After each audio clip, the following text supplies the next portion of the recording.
Folks, welcome to So Bad It's Good. This is your pal Ryan, and this is your Friday episode. We're doing a Real Housewives of Beverly Hills recap. Oh boy, I just watched it the second time through. I just have to say, man, this show is so lucky to have Rachel Zoe. I mean, truly, I actually now foresee a world in which Rachel Zoe eventually leads this cast and leads Real Housewives of Beverly Hills to a glory that it once had. I was like, wow, this could work.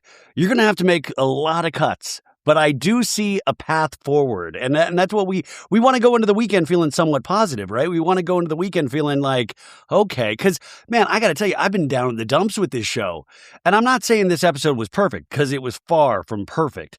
But there were a lot of elements, and I really just got to say, I think it's Rachel Zoe. Rachel Zoe is fascinating because there's a foundation with Rachel Zoe. It's like she is unique and special, and she's not full of shit.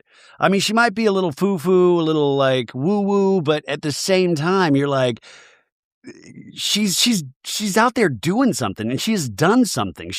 Donna Karan, for the love of God, was in tonight's episode. I'm not even a fashionista. I'm not even a Maxinista, and I know who Donna Karan is. Did you see Kyle's face when Donna Karan walked in? Kyle was like, oh my God. I thought Kyle was going to shit herself in the Hamptons.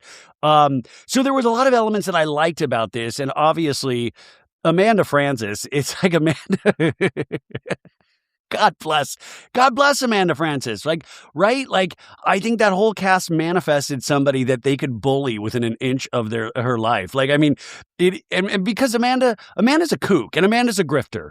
I'm sorry, when you are working in manifestation and manifestation centered around money, that is already so highly suspect. And it's like preying on the goodwill of individuals that I'm sure, like I was going through some of Amanda Frances's Instagram posts, and I think she's told like her peeps to all leave good comments, and I think she's deleting the bad comments. Who knows?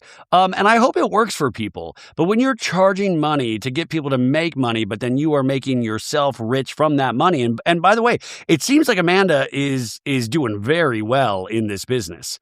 I mean, she's doing so well that I'm like, oh God, I just hope this is on the up and up financially. But those things are, I always get really, I feel weird about those things because, I mean, you're selling a dream and you're using the goodwill of people, and like, hopefully it puts them in a better mindset where good things do happen.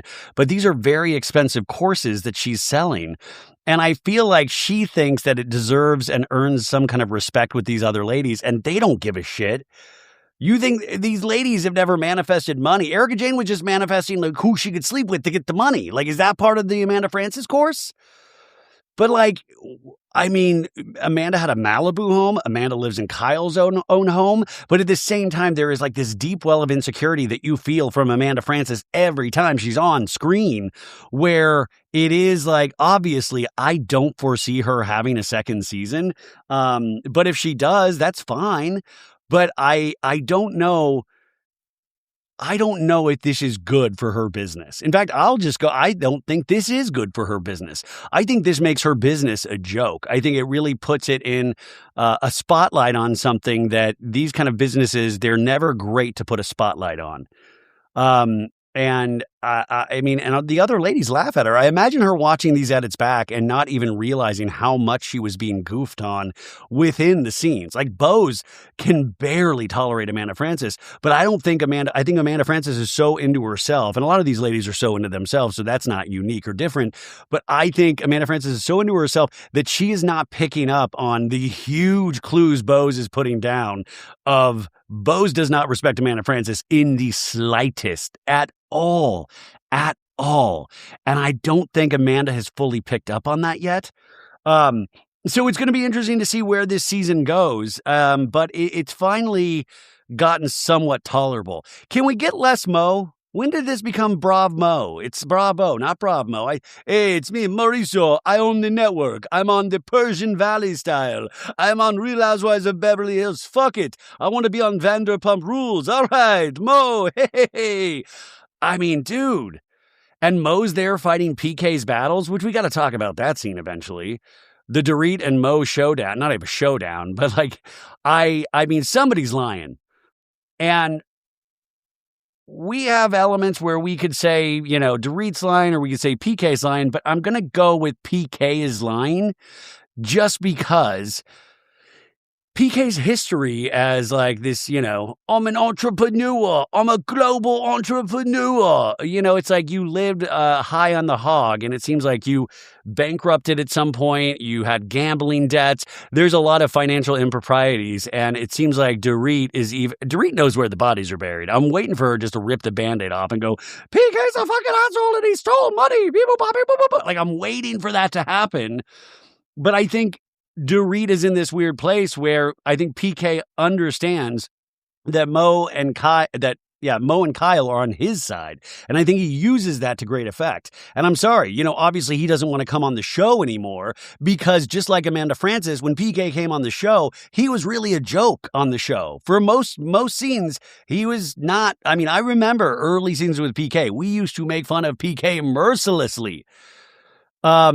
I just don't think Dorit is a strong enough communicator to be able to effectively let the audience know or even her castmates know exactly what is going on. There is a layer of mystery about Dorit, like I said last week, where I watched this show and I don't get a good sense of what her day-to-day life actually looks like. And that's dangerous on a reality show.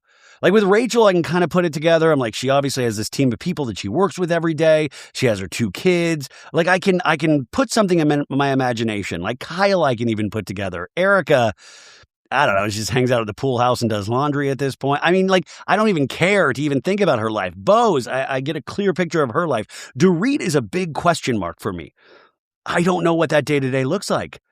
Like, it could be like she's just off her rocker, or it could be she's a solid, stable mom that her life is just mellow when the cameras aren't rolling. And that's the other thing. That's the most frustrating part of this show is that at the end of the day, this is not a real friend group. And the Rachel thing, that's another reason why I like it, because I feel like Rachel's out there really wanting to connect people, wanting to really make friendships. And I know that might sound goofy, but at the same time, I appreciate it. Like Rachel Zoe was on Watch What Happens Live tonight with Reza, by the way, and Reza was so hysterical on Watch What Happens Live. He let it rip he was calling Sutton's outfits ridiculous. He was so funny on the show. But Rachel doesn't have a bad word to say about any of these ladies. And I think that is special. That's why I think she's a leader. That's why I think she's a reliable narrator. Like, she makes me appreciate things about these other people that they can't do for themselves. And to me, you're like, oh, you could make her Center Diamond. I mean, that's great. I mean, she even stands up for Dorit when a lot of people are just so not infuriated, but so they just don't give Dorit the proper time of day. And they all have let us know in interviews and even on the show, that she just talks so much. How does Dorit not have a podcast? Like I talk so much, not in my real life, but on the podcast I do. And it's like, why doesn't Dorit have a podcast? And just like, she could do 3-hour recaps. Are you kidding me? But I like that she appreciates even Dorit. So there's a lot to like.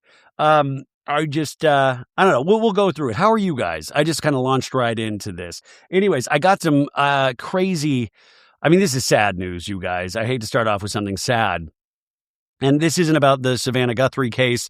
Her mom, Nancy Guthrie, is still missing. But that is not the only thing missing right now. And I am sad to report this. But I was on the old Instagram a couple hours ago, and I'm looking at this directly. There is a reward right now. Countess Luann de Lesseps, has posted this Instagram today, and it says, reward, lost my dear hat from Philip Tracy. It holds great sentimental value. And then it's the black fedora that she always wears. This is like an old time wanted, like a cowboy wanted poster, but she has the hat in the middle. And it says, if you have any information or leads in the New York area, please contact assistant@countessluann.com. Your discretion is appreciated. And then, you know what, just took me out? She put music to it, and guess what the song is, you guys? It's Sarah McLachlan's Angel. In the arms of an angel, far away from here. It's like the song that fucking Sarah McLachlan puts on those ASPCA ads. Like, for just a quarter a month, you can save all of these dogs. I don't know, folks. You know what? I'm so jaded that I first saw this and I go, I bet this is a bit.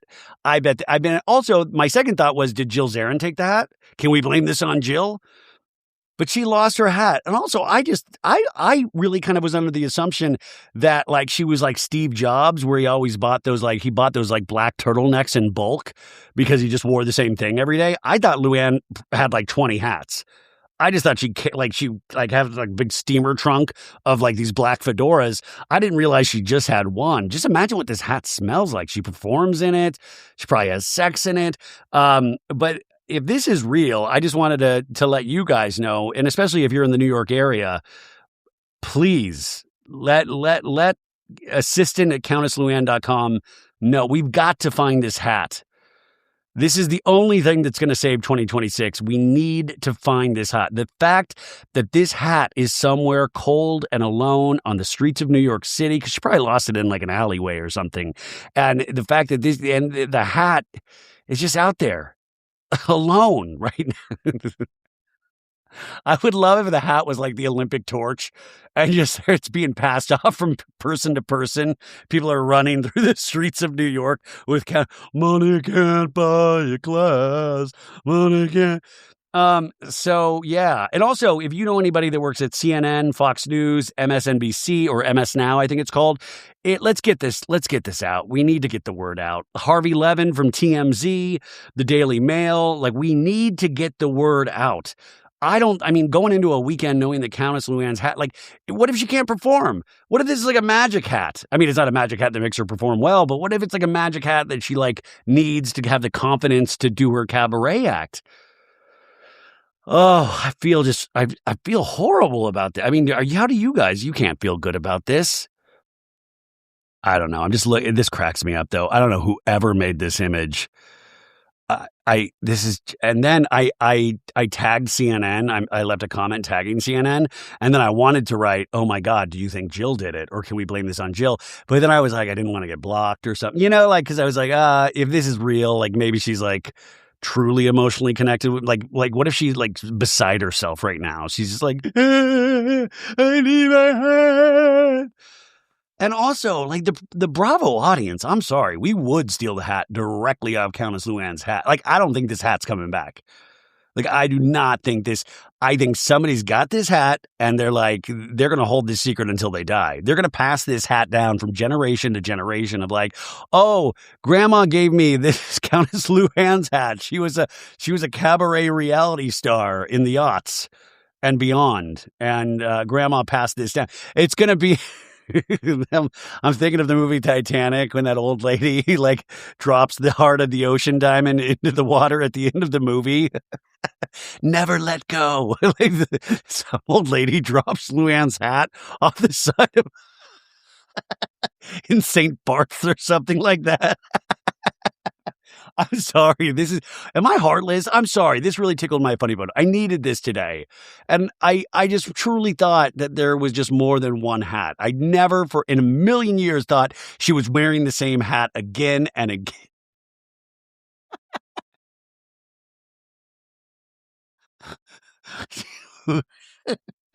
Also, you know what? I'll do you one better. If you have this hat, contact me first. Folks, as you know, in 6 short weeks, we will welcome our first child, and we're going to be so busy trying to keep this baby happy and healthy that we need to remember we need to feed ourselves. And that's where our friends at Factor come in, because they help you make eating easy, and they can make it healthy with fully prepared meals designed by dietitians and crafted by chefs. So you can eat well without the planning or the cooking, and it's healthy. I'm a huge fan of their ginger teriyaki salmon, their smoky barbecue chicken breast, their green chili chicken. All of those things are going to come so in handy. They use quality functional ingredients, including lean proteins, colorful veggies, whole food ingredients, and healthy healthy fats. No refined sugars, no artificial sweeteners, no refined seed oils.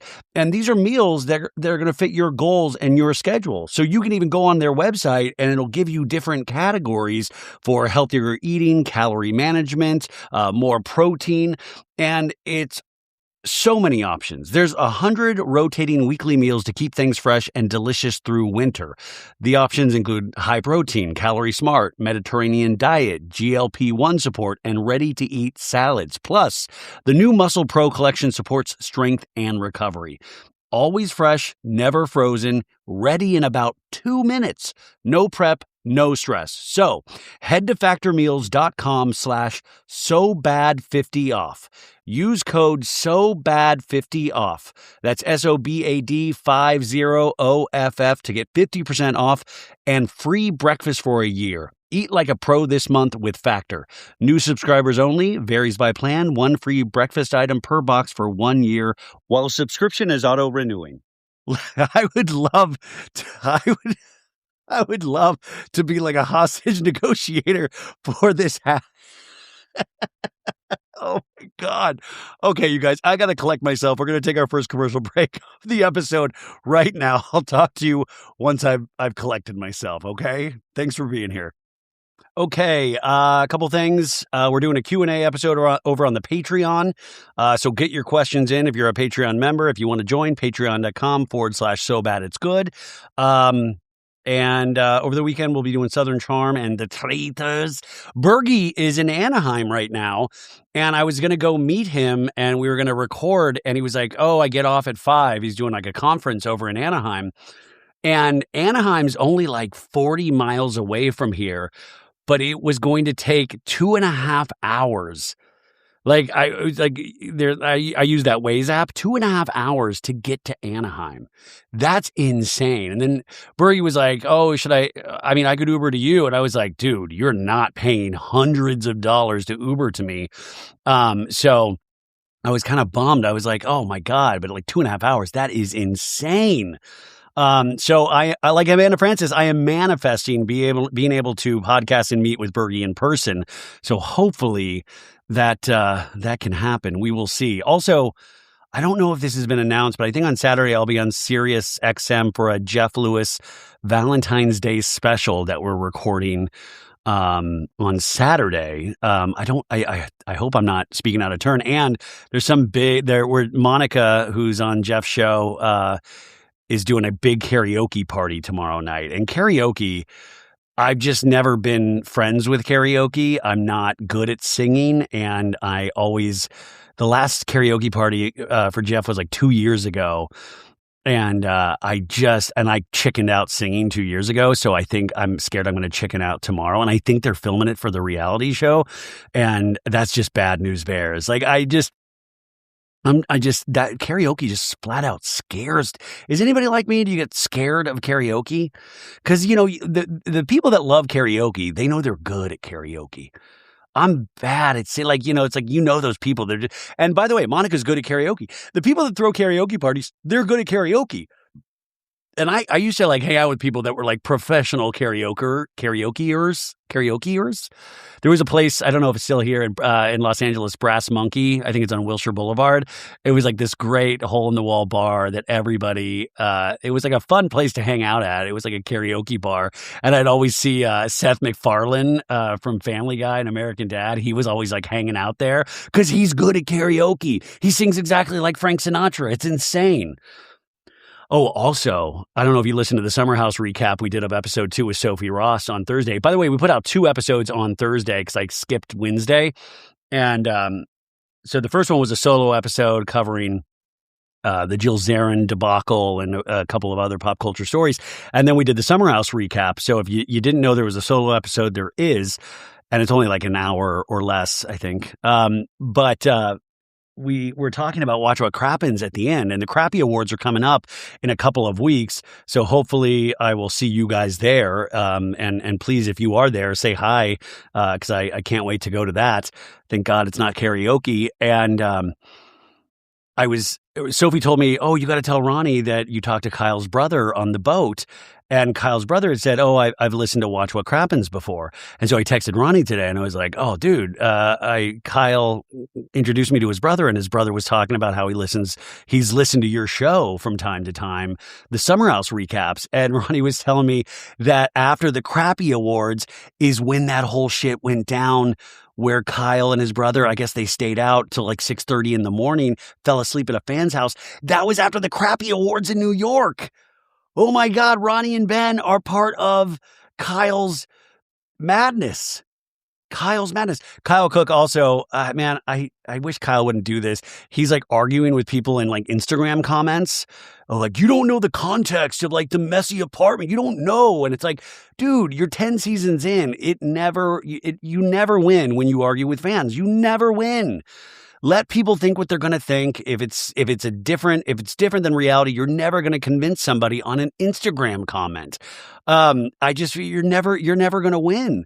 Like I feel like there should be like a penalty for any Bravo celebrity that gets into an argument with a fan, a viewer, because there's nothing you gain from that. And then people just make posts making fun of Kyle for like arguing in the comments.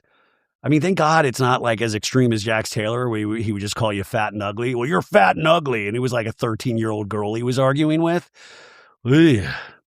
Oh God, I just gave myself the douche chills because I remembered the Valley season 3 is coming.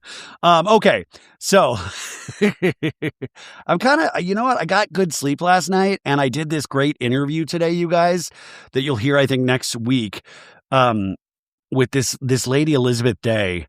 She has this brilliant podcast called How to Fail. She's, in England, and she's really big in England and so many other places. And I know she's big here too, but really, like, she's huge over there. She's interviewed so many amazing people, and she's an author. Her new book comes out on February 24th called One of Us, which I loved. And it was the first time I talked to her, even though we've been following each other for years. And I really prepped for the interview. And I woke up and it's been a while since I was like nervous for an interview. Like I just have a low level of, you guys know, a low level of nerves all the time. But this, I was like nervous because I wanted to do good for her.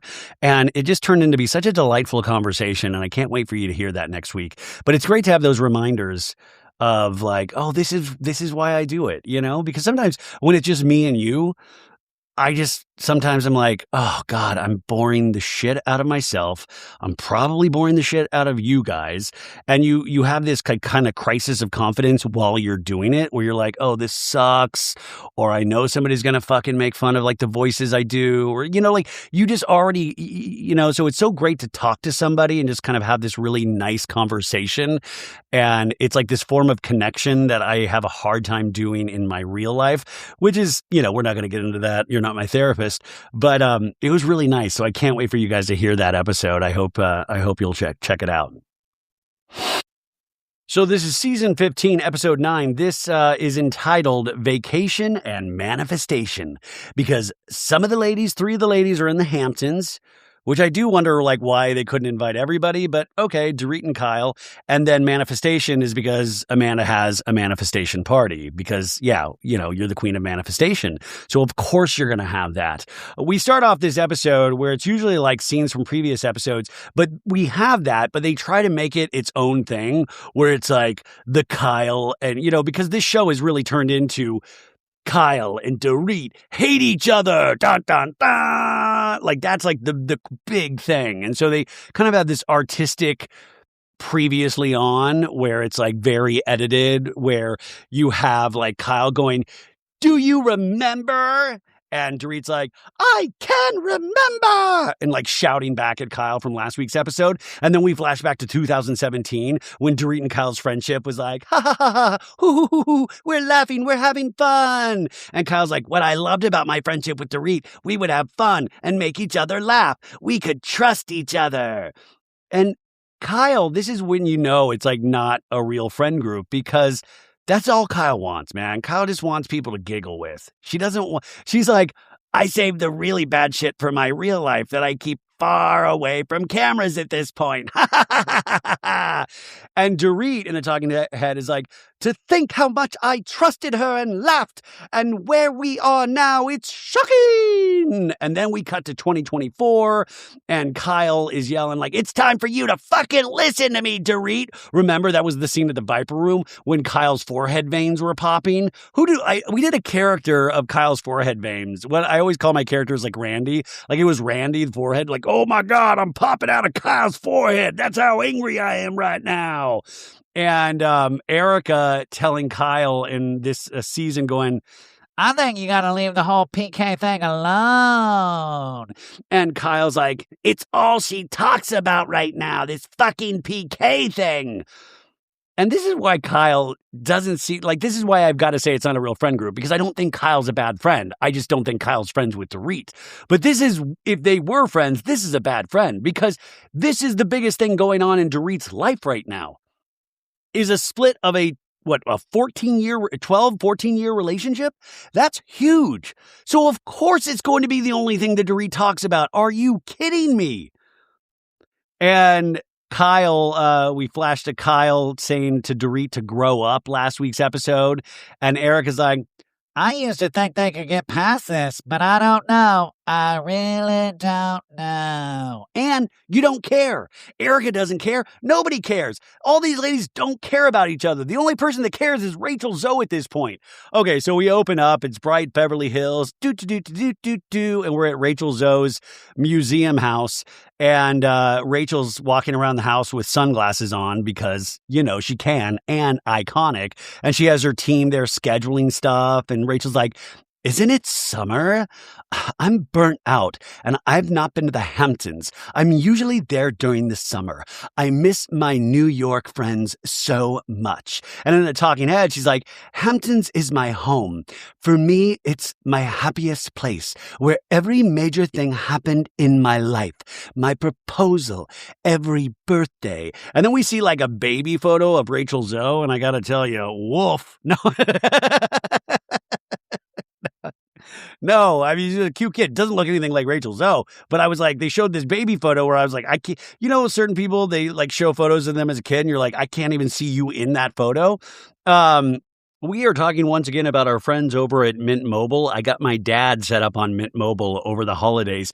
It was so easy to do. But we all know there's every group, there's someone who insists on doing things the hard way. You know, that friend still paying for a subscription that they forgot they had, or that one refusing to update their phone because it still works.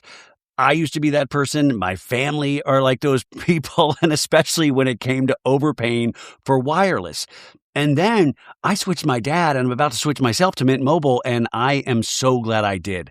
Stop paying too much for wireless just because that's how it's always been. Mint exists purely to fix that. Same coverage, same speed, just without the inflated price tag. The premium wireless you expect, unlimited talk, text, and data, but at a fraction of what others charge. And for a limited time, get 50% off 3, 6, or 12-month plans of unlimited premium wireless. You can bring your own phone and number. We did that with my dad. You can activate with eSIM in minutes and start saving immediately. No long-term contracts, no hassle. And with a 7-day money-back guarantee and customer satisfaction ratings in the mid-90s, Mint makes it easy to try and see why people don't go back. So, are you ready to stop paying more than you have to? New customers can make the switch today, and for a limited time, get unlimited premium wireless for just $15 per month. So switch now at mintmobile.com/sobad. That's mintmobile.com/sobad. Upfront payment of $45 for 3 months, $90 for 6 months, or $180 for 12-month plan required. $15 a month equivalent. Taxes and fees extra. Initial plan term only.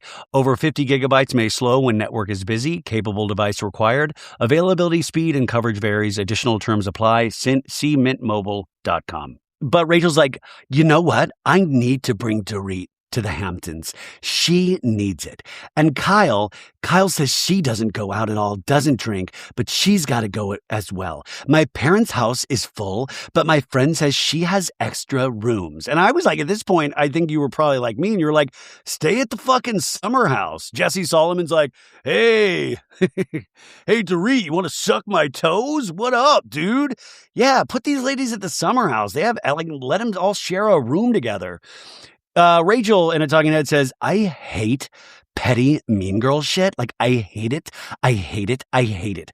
I'm here to say I fucking hate it. So if there is real love between Kyle and Dorit, it would make me happy for them to be best friends or close friends or even friends. And this is where I'm like, hell yeah, Rachel Zoe. I like this, man. Everybody else is just letting Kyle and Dorit lean into this fight because it's a storyline. I love that Rachel's a unifier. Anyway, she FaceTimes Dorit, and Rachel's like, guess what, girl? I'm going to make you smile. And Dorit, even before Rachel says what it is, she's like, oh my God! Oh my, oh, I don't even know what you're going to say. I need it so badly, Rachel. Oh. And Rachel's like, I want you to come to the Hamptons with me. And Dorit's like, Rachel, honestly, I could cry. You don't know how much I needed it. It's me. And then Rachel's like, but it's Kyle's going to be there, and I don't want you to get upset. And Dorit's like, I don't care where Kyle and I left, but nothing is going to stop this lady from having fun in the Hamptons. So Dorit is on cloud 9. So Dorit's in. And then Rachel FaceTimes Kyle, and Kyle's like, what the fuck's up, girl? And Rachel's like, I've been talking about hot girl summer, and we've had the opposite. So I'm thinking like a very quick weekend trip to the Hamptons. And Kyle's like, I will say yes. She kind of pauses. And then Rachel's like, I asked Dorit. She really needs to get out. And Kyle looks worried. And Rachel's like, you guys cannot fight all weekend. And Kyle agrees. And it is so funny. In this moment, I wrote the note. I was like, Rachel is trying so hard to get this show to be cool. Rachel's like, girl, we are going to go live it up in the Hamptons. And Kyle's like, I don't know. I've got my finger stuck up my butt, and that's what I'm doing all weekend, girl. And Rachel's like just trying to pull these ladies into some sort of like hip, cool scene. And they won't. I mean, Dorit wants it back. Dorit wants it. Dorit, like, at this point, Rachel Zoe is Mr. Miyagi, and Dorit's like Daniel's son. Like if Rachel said wax on, wax off, Dorit would be like, yes, sensei, yes. Anyways, we cut out of that. We go to Amanda Francis's house, which is Kyle's old house. And Anna, her assistant, is there. Her kids are running all over the place. And Amanda's like instructing her, going like, okay, the journals came in and we'll give them a copy of Rich as Fuck. That's the book she wrote. And in a talking head, she's like, I don't think I'm understood by these women, so I'm going to throw a little dinner party. And then we get to 4 days earlier, flashback, and she's talking to Kyle. And no, I'm sorry. She's actually FaceTiming with Erica. And she's like, I want to invite you, Erica, to the Manifestation Moment dinner party. And Erica's like, I love that idea. Yeah. And then we kind of do a round robin where Sutton's on FaceTime. She's like, okay, that sounds fun. And Bose is like, okay. And Amanda's like, I think it's going to be a moment. I think it's going to be a moment.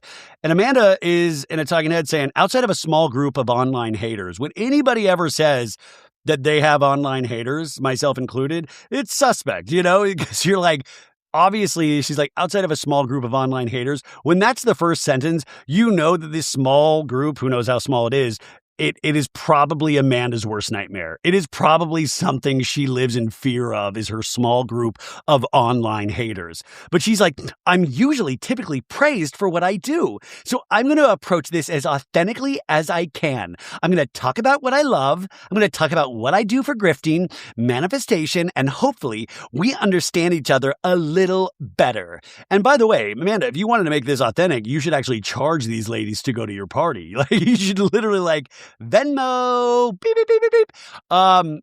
Anyway, she tells her assistant, these ladies have a big goal. And when I have a big goal, I manifest the shit out of it, Anna. I'm going to do some basic journal prompts that I've always used to teach about manifestation. And I'm going to do that at the table. So already you're like, this party sucks. And Anna, who's being paid by Amanda goes, oh, cute. Oh, that sounds great. Amanda says, I'm going to have them write down their goals and your dreams, and it's going to help with emotional regulation and clarity because I really want everyone to create their best life. I like to teach people how to manifest intentionally and on purpose. And I want to have fun with these ladies. I want to manifest with these ladies. I'm going to shove manifestation so far up their asses. They're going to be manifesting out their fucking noses. It's going to be crazy. And Anna, the assistant, goes, good vibes, great, good stuff. We cut to Dorit driving in the backseat of a car. This scene would have been so much more powerful if Dorit had been smoking in the car. And even though it doesn't say Dorit's late, I always get the sense that Dorit is late. Because she's always they always say she's late, but even when they don't say she's late, I assume she's late because there seems to be this low level of panic in every Dorit car scene. She's like, ah! I'm just like, let her smoke, man. Anyways, in a talking head, she says she spent months. I spent months trying to get PK to talk to me. And she says, I don't know what his intentions are. And this is where I was like, fucking manifest it, dude. Manifest having a conversation with PK. But she says she feels like she's in limbo and she doesn't have control over what happens next. And she needs to do something about it. And then I was like, oh my God. Does she mean she needs to fuck the shit out of Mauricio? Is that gonna I need to do something to get a PK, so I'm gonna fuck Mauricio! Hey, what's going on? It's me, Mauricio. I want to touch your boobies. All right. Anyways, we find out that they are meeting up. This is the Dorit Mauricio meetup, and we will cover that meetup right after our second and final break right here, folks. Okay, so now we have the big Mauricio Dorit scene, and they're at a restaurant called Lady Hawk, which I actually took Rebecca to last year. And I think it was Mediterranean. It was very cute. They sit down.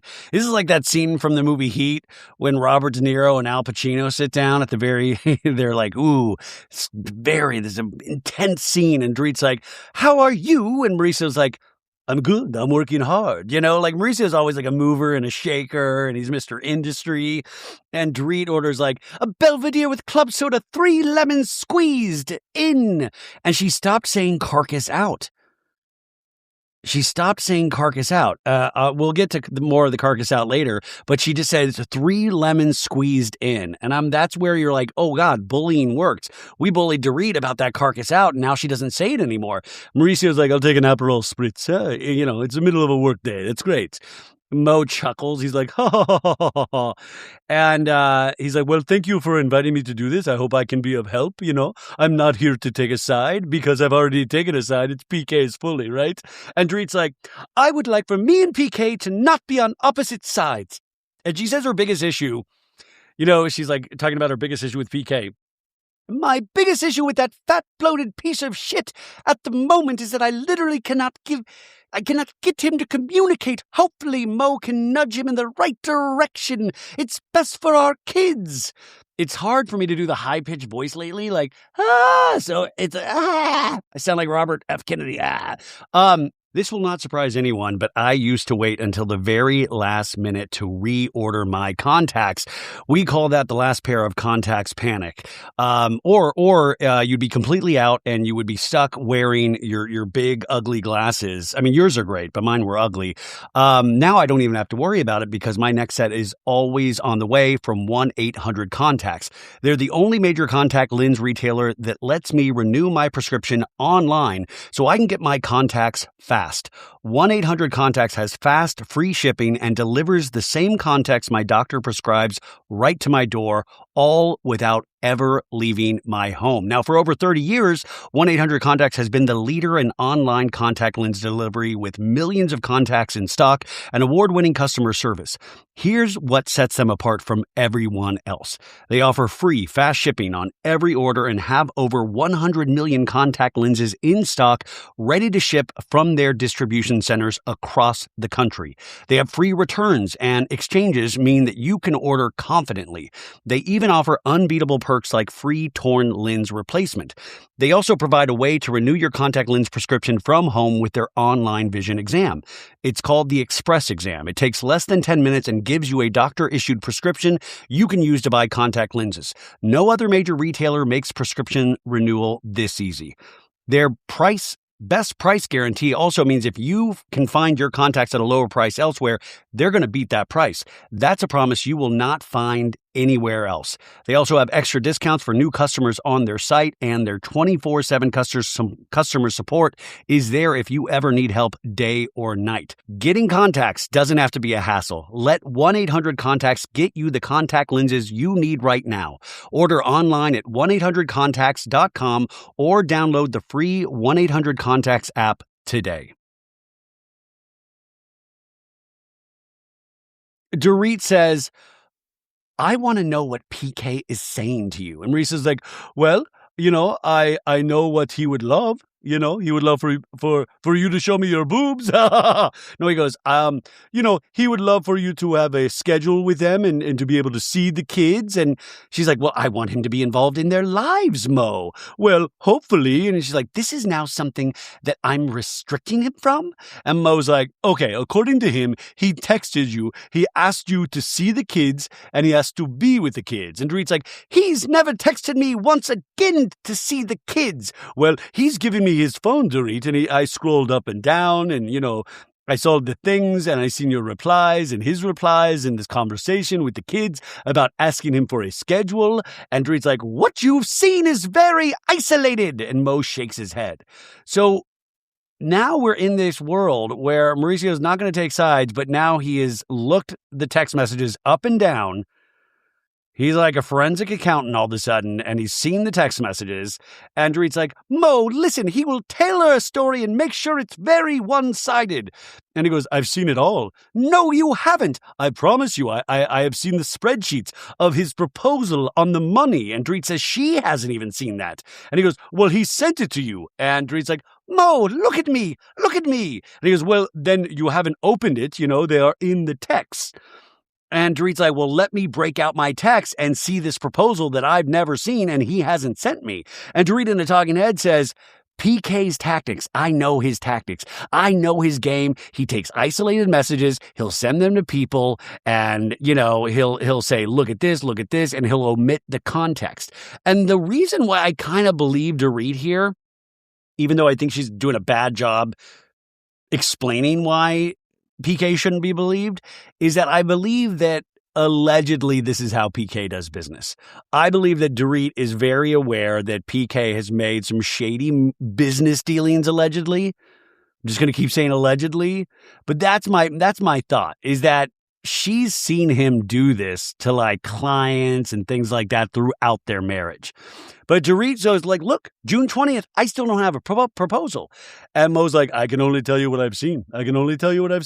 And it's sad because you're like, we're never going to know the right answer because PK is refusing to film, which also kind of shows to me that he's guilty as well. Because if you have the text messages, you don't have to say anything bad about your wife, but you can show the text messages. And Dorit in a talking head says it's very easy for PK to peddle a false narrative when I'm not around. This isn't the first. This is the same old, same old. And Mo says, well, I think the combo is derailing a little bit because, because I'm used to women just kind of taking what I say as fact, right? I mean, I tell Kyle and Kyle just eats it up. It's crazy. But he goes, let's attack one thing at a time. He is telling me that he wants to see the kids and you are telling me you want him to see the kids.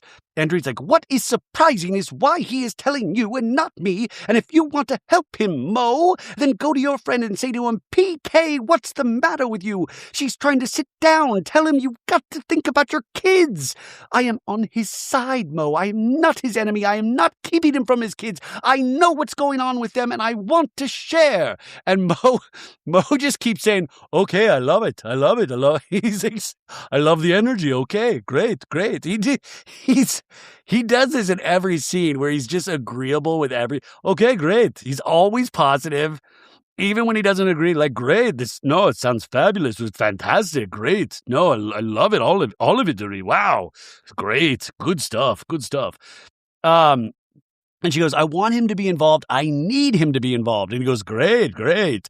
But he has to show up clear-headed. And Mo's like, he's 100%, He's always clear-headed. And then Dorit goes, Mo, he started drinking again. Beep, boop, bop, beep, boop, boop. And Mo's like, yeah, well, he's not drinking every day, and he's not over drinking. Like, I go to dinner with him, and he's ordering a glass of wine, or maybe two, and a couple of Jägermeisters. Not even a big deal, but he's not pounding it. It's not what he's doing. So now we find out that PK is drinking again, and Mo has been to many dinners, obviously, where Mo's keeping a watchful eye. Mo, a teetotaler. Mo, I don't know. I'm usually so fucked up, but I think he's had like one or two glasses of wine. I'm kind of blurry vision. In fact, I don't know if it's double vision or like a minus. I'm pretty sure he's had like one or two. Me, on the other hand, I'm having like 6 or 7. I'm usually making out with the girls, so I don't know, but I'm pretty sure it's only one or two. And Dorit says he didn't stop drinking for a year just for a casual thing, Mo. He stopped drinking because he needed to stop drinking. And he's like, well, there's always two sides to every story, right? Different perceptions and all that stuff. But for now, let's just, it sounds to me like you guys have to talk. Mo's like, well, I'm going to wash my hands of this, right? This didn't work out, okay? You go, perfect. He goes, there's always two sides to every story, right? I just think Mo thought, he's like, yeah, I'll totally handle this. And Dorit goes, oh, wow, what a brilliant idea, Mo. And Dorit, in a talking head, says, even though I had my reservations, there was a flicker of hope that I wanted to believe Mo had the capability of being unbiased. Oh my God, was I wrong? And Mo goes, well, I would love to have continued this, but I have a dinner plans with a client, and I've got to make out with women, strange women on Beverly Hills to get paparazzi'd, so I've got to go. Peace, right? Was this good, huh? Good scene, right? Somebody posted this earlier on Threads, and I'm like, oh my God, Mauricio's going to be on the Traitors, isn't he? Like, I just realized, Mauricio's everywhere. He's probably angling to get on the Traitors. Mauricio loves television, and I like Mauricio. I do. I mean, he's a very likable guy. But like, you realize, like, he was on Dancing with the Stars. Of course, he's going to be on the Traitors eventually. And so that scene ends. I thought it was going to be a passionate scene. I thought we were going to see some kind of chemistry between Mauricio and Dorit, and hey, Mauricio's like bros before hoes. You know what I'm saying? Pound it out, right, PK? We cut to Sutton bringing in a new dog in her house, and she's like, well, let's call Porter. Let's call my daughter Porter.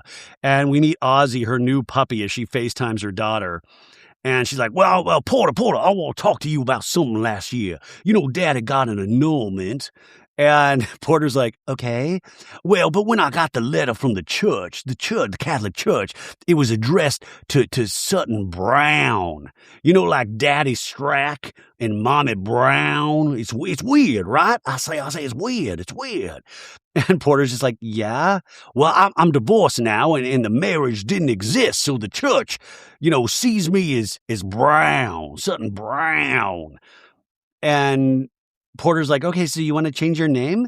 And Sutton in a talking head, and this actually is a serious part, she says a lot of women have different names than their exes, but I never thought that would be me. So she thought she was going to be Sutton Strack, and I thought she was going to be Sutton Strack. Like, I keep trying to say out loud Sutton Brown, and I know I'll get used to it, and I know that's really parasocial and weird, but listen, my job is weird, but I like Sutton Brown. I'm Sutton Brown, but Sutton Strack. Strack's such a Sutton Strack, but Sutton Brown. I know I'll get used to it. But anyway, Sutton's putting her daughter on the spot. It's like, well, you got any feelings about this, Porter? You got any feelings? And she's like, I think it's good if it's what you want to do. Well, it doesn't make me less your mother. You know that, right? And she's like, of course I do. Yeah. Like, no, Mom, if you don't have Strack, you no longer are my mom. I'm sorry. But Sutton says a lot of changes in your life, and especially for a woman her age, she says, in their 50s, they start to change physically, emotionally, hormonally, and it gets crazy, and we become empty nesters because our baby birds leave, which presents this question of, who are we? And I thought that paragraph, like if we were to distill this episode about like reality show and real, that was real, right? We know that's real. And I think that's interesting. I think if you remember that's what Sutton's dealing with, the subtext, it kind of makes her arc in the show more fascinating. Anyway, Sutton's like, well, love you, girl. Go enjoy your work. And Porter's like, okay, Miss Brown. No. But she's like, to lose your name on top of it all, it's meaningful, it's difficult, and it's another step I'm taking. Who am I? Where am I going? What is my true identity? I was like, is Sutton about to become a vigilante? Well, maybe I'm Batman, I say, who knows? Anyways, in a new scene, we see all the ladies packing, the three ladies packing for the Hamptons, and Dorit has the $11,000 Hermes Mini Kelly, and she's like, this might be a hot girl summer after all.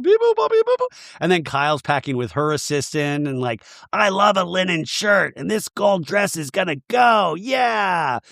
It's going to be a hot girl summer. And then Anne, her assistant's like, are we still saying that? I thought hot girl summer was 2 summers ago. And Kyle's like, well, Rachel keeps saying it, so I just keep going along with it because I never do anything in scenes. Ha. And then we cut to Rachel Zoe's and her assistant Dee. She's like, hi, Dee. This Dolce is my favorite. Vintage Poochie. And it's a $2,100 dress. And oh my God, this Joanna Ortiz, do you die? It's $2,700 dress. And then oh my God, this vintage Chloe dress, Karl Lagerfeld. And they say priceless. There's no price on that dress. And she's like, I approach Hamptons like south of France. I'm wearing caftans. I'm wearing backless dresses with lots of gold jewelries. I'm wearing caftan dresses, backless dresses, where you can see the tip of my anus. And we see all of the jewelry laid out. Truly, an artist is at work. The artist is present when you see Rachel's closet. And she's bringing 6 bags for 2 days. Anyways, we cut to LAX, and they're using this service called PS. It's the PS Luxury Terminal. And I got to use this because of Doug Buden. Doug Buden hooked me up with them. And when Rebecca and I went to Amsterdam and to see Taylor Swift, that's a sentence I never thought I would say. Doug hooked me up with this, and it's amazing. You guys, I've never lived this fancy where you pull up and it's right near the airport.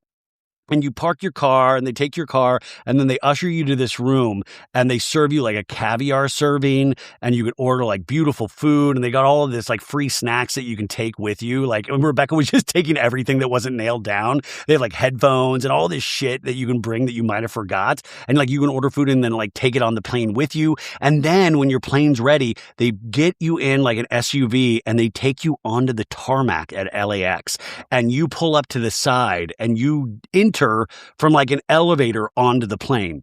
This is how the other half lives. It was insane, you guys. Anyways, it's 4:33 a.m. They've got champagne and mimosas out, but Kyle doesn't drink, and she's the first one there. Rachel gets there at 4:45 a.m. The caviar service happens, and Kyle's like, nothing like coffee and caviar. I'm going to take a huge dookie. Yeah. Dorit gets there late at 5:27.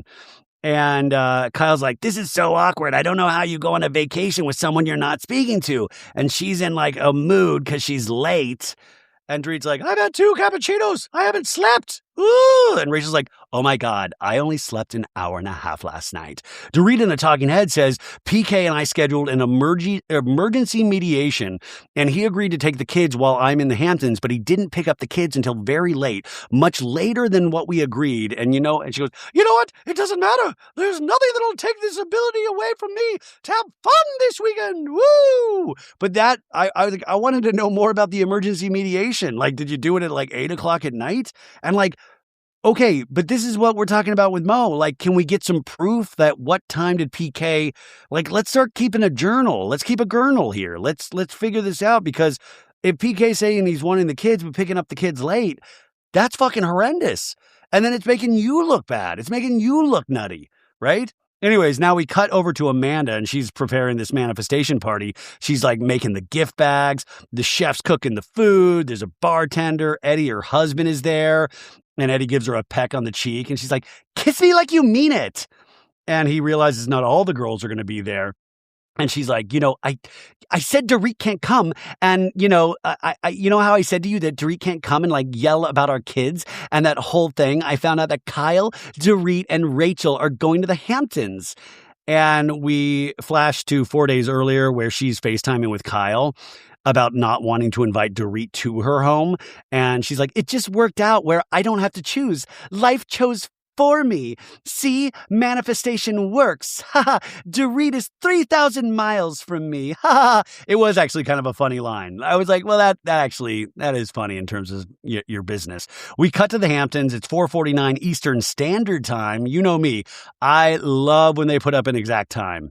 I think they lied to us. I don't think it was like, oh, clock it, 4:49. But I love, because I'm like, wow, they're using the same times that I do. Like I have a 4:49 p.m. in the life that I lead. Anyways, Dorit says, Dorit finds out in the car ride to the Hamptons house that Amanda invited everybody but her to this manifestation party. And Dorit in a talking head says, honestly, Amanda's 40 going on 4. Ooh, do you think I'm bothered? You did me a favor because I manifested not getting an invite. You know we're going to be real sick of the word manifestation by the end of this season. Like, that's why I think it's one and done. I don't know if I could do 2 seasons of hearing about manifesting. Anyways, Dorit's like, I can tell you right now, I am done and done. And so we get to Rachel's friend's house, and it's very pretty. And we meet Suzanne, Rachel's friend, and Pamela, Rachel's sister. I like Dorit hugging the ladies. Dorit gives soulful hugs. She's like, oh, come in, bring it in. Yeah. Oh, bring it in. We're sisters now. Beep, boop, boop, boop, boop, boop. And Rachel's like, it's such a happy house. I'm happy. And they all have nice rooms. And they're in the kitchen, and Rachel's like, I'm realizing all of us in this room are divorced. And Kyle like chokes. He's like, well, not me. And Dorit's like, I filed. You're the only one who hasn't filed, Kyle. And Kyle's like, okay. You could tell she hated that Dorit said that. But I do love it's like, Dorit's like, I'm one of the cool kids because I filed. Kyle sucks. Rachel's like, this time last year, my sister had to take an Ativan from my mom and try to put it in my mouth. In a talking head, she says, my ex and we had like a really bad last summer. And I remember my sis calling me and saying, you've got to do something either way. And they ask, like, well, where's your ex now? And Rachel's like, living his absolute best life, like absolute best life for sure. She says, I remember getting to the Hamptons and breathing and trying to feel what it was like to be alone. And I felt instantly it was better. And that's why Rachel's an icon right there. Wow. Because Rachel's one of those people that feels deeply. Like, I remember this from the Rachel Zoe project. You know, it's like she's like ethereal. Like, there's like a Stevie Nicks quality about this. And she lives her life like that. So I don't doubt for a second that she truly did have like a veranda moment of like, this is what it feels like to be alone. And you're going to be okay. Because Rachel's a star, dude. This was a great move for both accounts. Like, this is a great move for her to do this show. And Dorit's like, Dorit has to go freshen up. They're going to go out in an hour, right? We cut back to Beverly Hills, and Eric is in a car picking up Bose. And Eric is like, I talked to my sweetheart today. And I guess there's articles out, which I love that there's articles out. It's always the Daily Mail. It's not like Newsweek. It's like the Wall Street Journal is reporting Erica's getting some nookie. It's always like the Daily Mail says, Erica Jane breaks her silence on new boyfriend, July 31st. And she's like, why do I like dating John? I like dating John because he's just not shakable. Her makeup, did this talking head, her makeup looked like an unattractive alien. You know what I'm saying? Like, I'm not saying aliens are hot, but sometimes you're like, yeah, it's cool makeup. This was just like, ugh. And she goes, I've seen men want to talk to me and realize, oh, that's the woman that, no, I'm not getting involved in that. And I don't blame him. I wouldn't either. And Bose is like, well, have you spoken to Amanda? And Eric is like, girl, no, I have not. I don't know what's going to happen. She said we're going to manifest. And Bose is like, if you're teaching people how to manifest money by taking their money, do they have a return on investment? What's the ROI, right?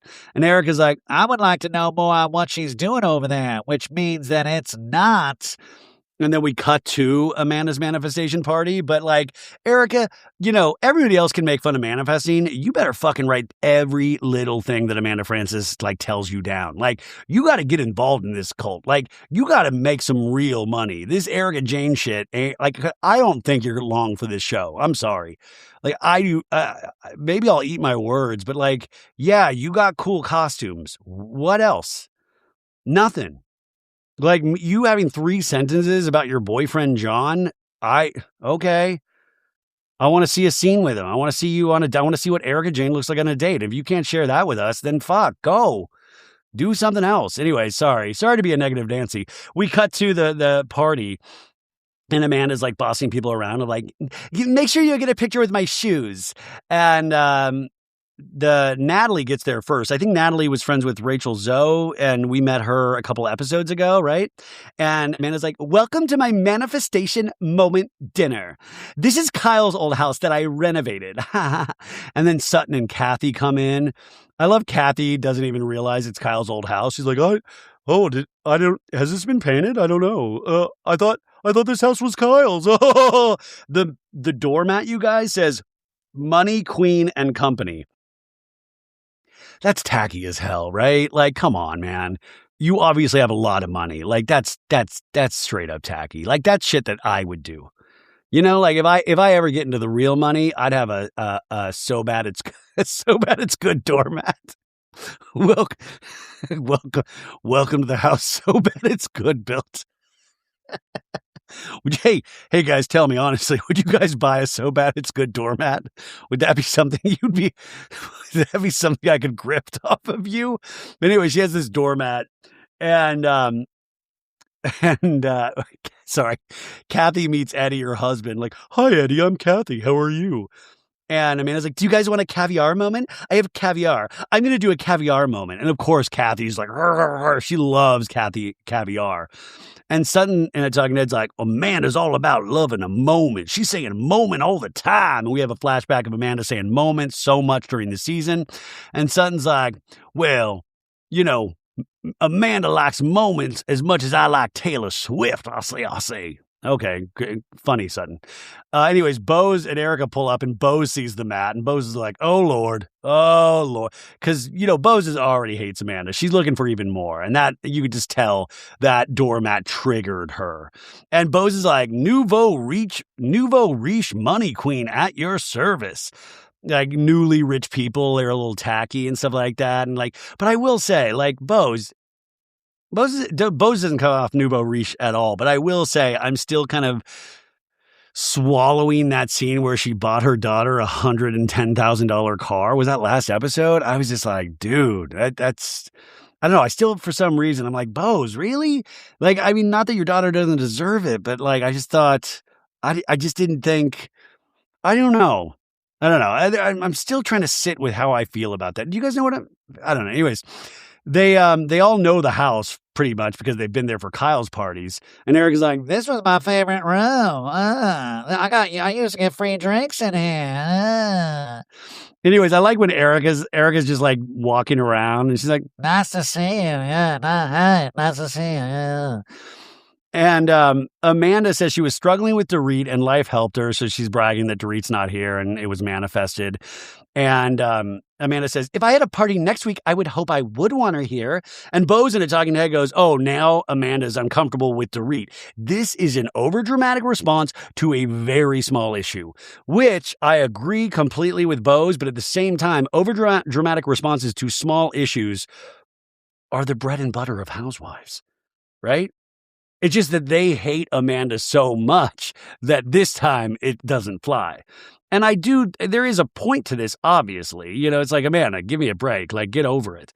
Eric is like, because Erica finds out Dorit's in the Hamptons with Kyle. She's like, oh, how did I get left out of the Hamptons? I should be in the Hamptons manifesting billions. Instead, I'm over at Kyle's old house with a money queen welcome mat. We cut to the ladies out in the Hamptons, and Dorit's out on the town. She's like, woo! Yay! She's like very excited. Rachel holding Dorit's hand as they like walk into a restaurant, and Dorit's like, I've been to the Hamptons before, but never like this. It feels like I'm stepping into Rachel's world, and I'm obsessed. I like it. Dorit's like feeling the vibe. I would love if somebody came up. They're like, ma'am, this is a Wendy's. Like, please calm down. And Rachel's like, we need drinks. And Dorit's like, we do. Yes. And by the way, you guys, Dorit orders a drink, and guess what? She goes, carcass out. That's when you know Dorit's really feeling back to her old self. She orders her vodka drink with the carcass out. I thought, what a beautiful symbolic moment, right? Kyle in a talking head goes, now that I'm here, it feels so good. Dorit and I are so excited. You think we never left the house in years. And this is when Donna Karen walks by, and Kyle's like, zoinks. And Kyle's like, how are you? I'm Kyle Richards. Hi. And Rachel's like, Donna Karen is moving to LA. And Rachel's talking about her friendship with Donna Karen. She's been friends with her whole career. And she always spoke to me like she was like I was her daughter. She was so warm and loving and larger than life. And, so it's like this cute little moment with Donna Karen. And Donna Karen leaves of like, I'll see you in LA. And Kyle's like, we'll see you in Malibu, Donna. Ha ha ha ha. And Rachel's like, just keeps bragging. Like, Donna was so nice to me. Michael Kors was so nice to me. Mark was so nice to me. And Kyle's like, whatever the group back home is doing literally cannot be cool as this. And then they immediately cut to the ladies opening their shitty gift bags, their manifestation bags. This was like a brilliant cut. It was it was done so swiftly and funny. And I loved it. It was like, Erica's like, call a bag. And Bose is like, okay, we got a journal. We got a straw. What is this? She like has a glass and it says manifestation moment on the glass. And Son's like, yeah, very exciting, I'll say. And Erica's like, and then she has the book, the sign. Amanda signed her own book. And Erica's like, okay, I'm going to go home tonight and start skimming my way through this. In a talking head, she goes, a signed book for your own book. I'm thrilled. Amanda in a talking head goes, listen, if these women would crack open the book, they might find some useful info to help them. Chapter 2 is about not waiting on a man to make women rich. And I have to tell you, Amanda has a point there, right? Like, because some of these women have the way they financially became secure is because of a man. And that's why another reason why it's like, damn, Rachel Zoe, she really did it, man. But, Amanda's like, we are now you are in the manifestation zone. And Bose is like, oh, sex without foreplay, you're going right in. And Amanda's like, this is the question I ask myself a lot. If I could have anything and the possibilities are endless, what would I want? And Bose is like, you want us to write that down? Yeah, that's what I would do. Write that down. And she's like, my life is a living, breathing example of like, we can create what we want. And yes, there is truth to manifesting. Yes, completely. There really is. And like, I think Amanda is kooky enough where it has worked. And then Kathy throws in, and you have to visualize it too. You don't just write it down. You gotta use your noggin. You gotta do the little pictures in the head. Oh. Amanda's like, when I was a kid, I had a Malibu Barbie. Sorry. I had a Malibu Barbie book. I'm going to cry right now. In the book, Barbie had a 3-story house in Malibu and a convertible, and she could see dolphins from the window. And it's not lost on me that when I moved into my house in Malibu in 2018, it was a 3-story house with an elevator, and I was driving a convertible, and I could see dolphins from the window of my home, and we are all like manifesting all the time. I just did it on purpose. I'm better than all of you. It's amazing. I was reading this Barbie book, and Barbie had like a 3-story house, and she invited all of these guys over, and she did like a weird little striptease, and she was like, oh my God, I want you to like, I'm manifesting. I had a Barbie dream book, and like this Barbie went to a gas station, and she would like just check car doors to see if they were locked or not, and she would like go in there and like see if there was like loose change or stuff like that. Erica's like, my Barbie dream book, I fucked an old man. That's what my Barbie did. I manifested that shit. Sorry. So Erica wrote, I wrote I wanted total. I wrote I wanted total financial freedom, which allows me to solve the problems that I have. In a talking head, she goes, Girl, I need to win some of these court cases. I might need to do this manifestation. I don't know. and Kathy goes, well, I'm copying Erica's. That sounded pretty good. And Amanda goes, Erica is an A+ student. And Natalie goes, I've never done like group exercises. And Amanda's like, usually I do it online. I have done it in small groups. Like if people pay for like a VIP experience, like I have Mastermind or something, and like the people in the group will get really quiet and they'll write for like 10 minutes, but that's okay. That's not our vibe. Oh my God. I love that she threw in like people pay extra for a VIP experience, but usually I do it online. Like I think she wants their approval so much and she's not reading the room at all. These women could give a shit about, like these women could care less. They already think you're a joke. And what you're doing is not impressing them. It's not changing their mind at all. Anyways, Bose brings up Dorit and Son's like, well, yeah, good. I won't tell you how to fix it. You got to cop to it, Amanda. You got to say, I was talking, and you gotta say I was talking about your marriage. I say, and without you present, because you didn't do that the other night. You didn't cop to it. Amanda's like, I disagree with the premise of this, and Bose is like, what premise? And Sutton's like, I got a big scene here. Well, I'm gonna give you some very good advice, Amanda Francis. You did have you had your own opinion about Dorit talking about a marriage, and then you kind of backed off and said you just kept repeating Kyle. And let me tell you, I know this group, and if you don't cop to it and say what's what, people are gonna be upset. Like you're a big girl, Amanda Francis. You're not some young spring chicken. It was like, Sutton, where you going? You're a bit of a heifer, Amanda Francis. You ain't no spring chicken. You're old as shit. And Kathy's like, oh, Kathy laughs, oh, and Sutton's like, well, I'm just saying, Amanda Francis can fight her own battles. Amanda in the talking head's like, Sutton told Dorit this thing I said, and now Sutton wants to tell me how to resolve the things she started this? Like, come on. And Amanda in the scene goes, I think it was so innocent. I'm so surprised it became a fight. And Sutton's like, well, you were talking about someone's marriage. It's not nothing. It's not nothing, I say. And this scene, it's like ridiculous. It's so stupid. Like this show still has a lot of work, like it's not perfect. This episode wasn't perfect. This was like so dumb. We cut back to Dorit in the Hamptons and she's talking to Rachel's friends. And she's like, I was married for 10 years, together for 14. And they're like, are you on good terms? No, not with that bloated piece of shit alcoholic. No, she's like, unfortunately, that's the hardest part for me. I have gone through hell. And Kyle pipes up and I'm like, Kyle, watch it. She's like, you don't have formal custody situation set up. Is that just texting how you do it? And Dorit's like, I've been asking him, are you here for the summers? And I want to make a fixed schedule. And he said, let's do mediation. And in a talking head, she says, the judge came in the room and said, PK would like every Thursday through Sunday, every other week. And I said, done. Dorit immediately agreed. And she says, well, next I wanted to discuss finances, which we never got to. And the financials were redacted, which is like, oh, shit, PK's on the Epstein list. We said the financials were redacted. And she's like, it could be $1 in the bank account. It could be $1 million. All I know is that this has delayed things further. And this is what I'm telling you, man. This is why I tend to believe Dorit, even though I know Dorit's got a lot of issues. I think PK has some major financial issues. I'm speculating. It's full speculation, all alleged. This is just one doofus's opinion, but I think he has major financial issues.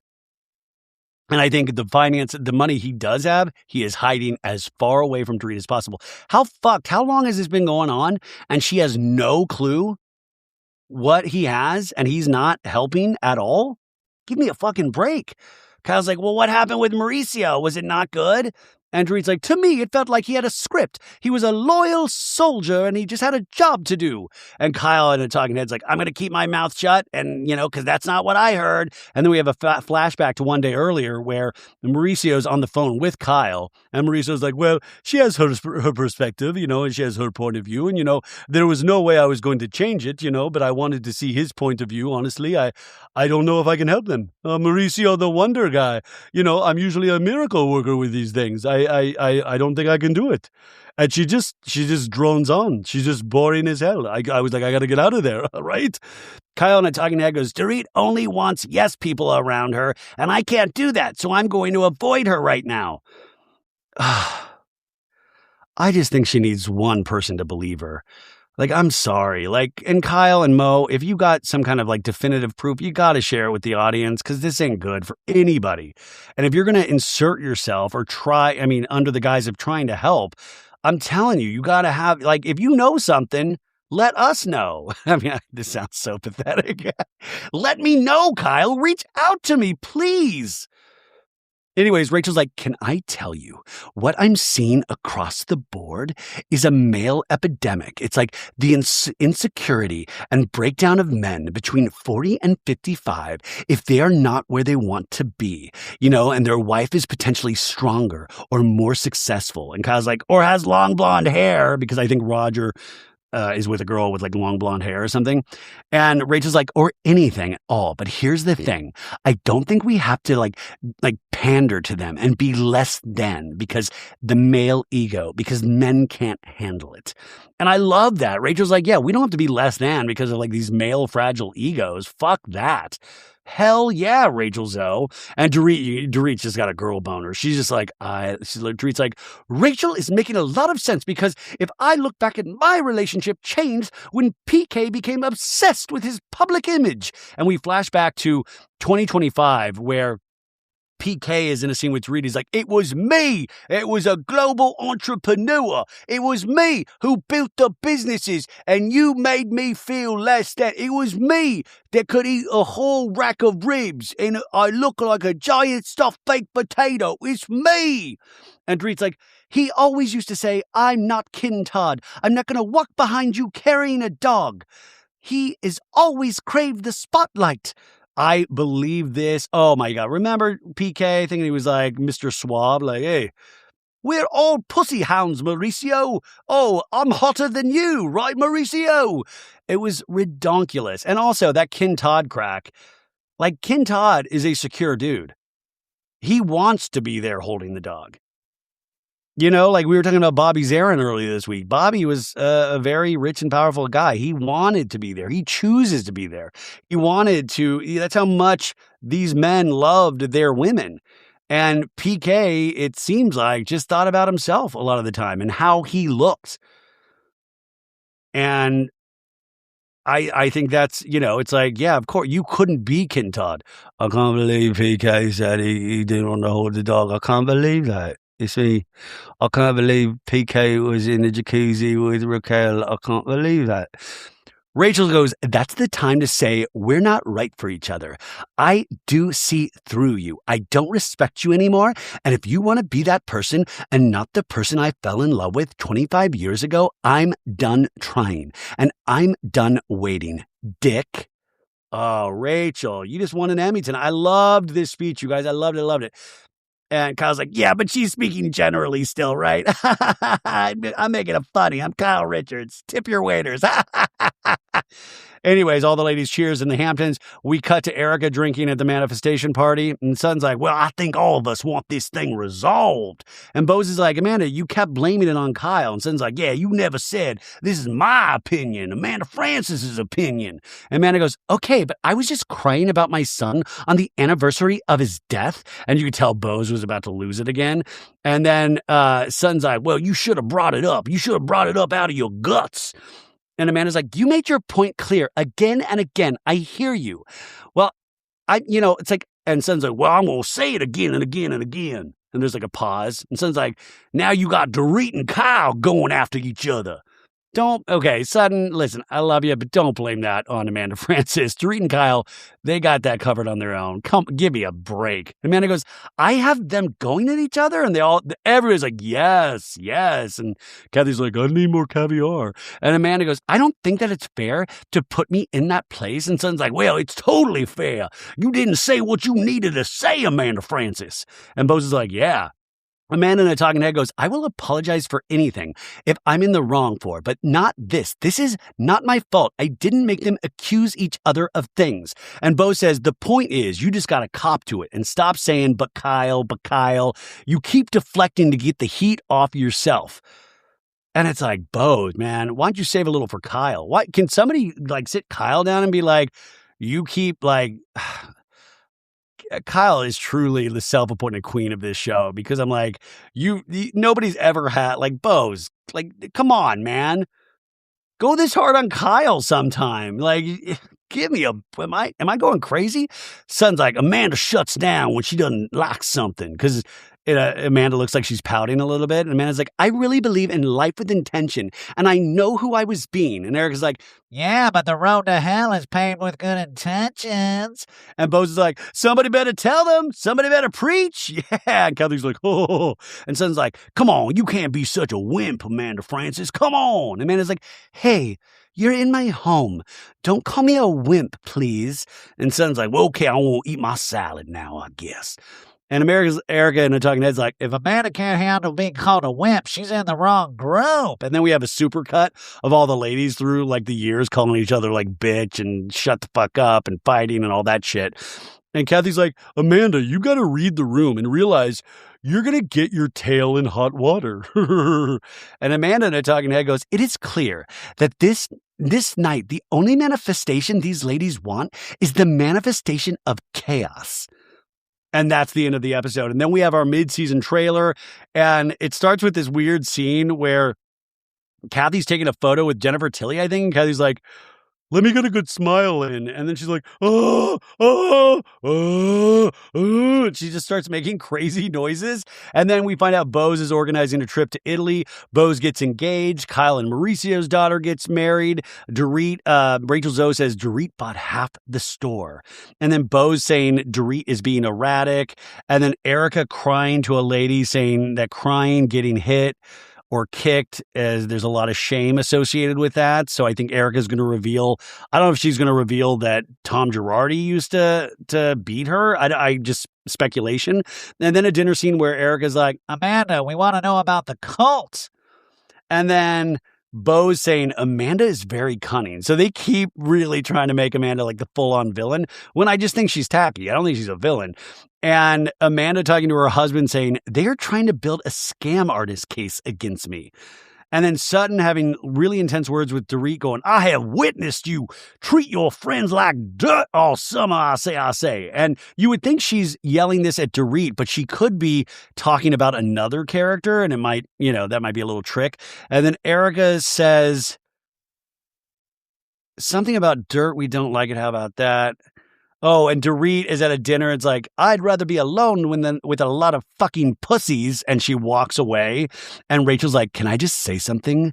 She looks gorgeous. And that's the mid-season trailer. What? It was kind of fun. Okay, you guys, thank you so much for being here. Southern Charm and The Traders this weekend. If you think about it, give me a 5-star review on Apple Podcasts and Spotify. That's free to do. It's free to do for any podcast that you listen to.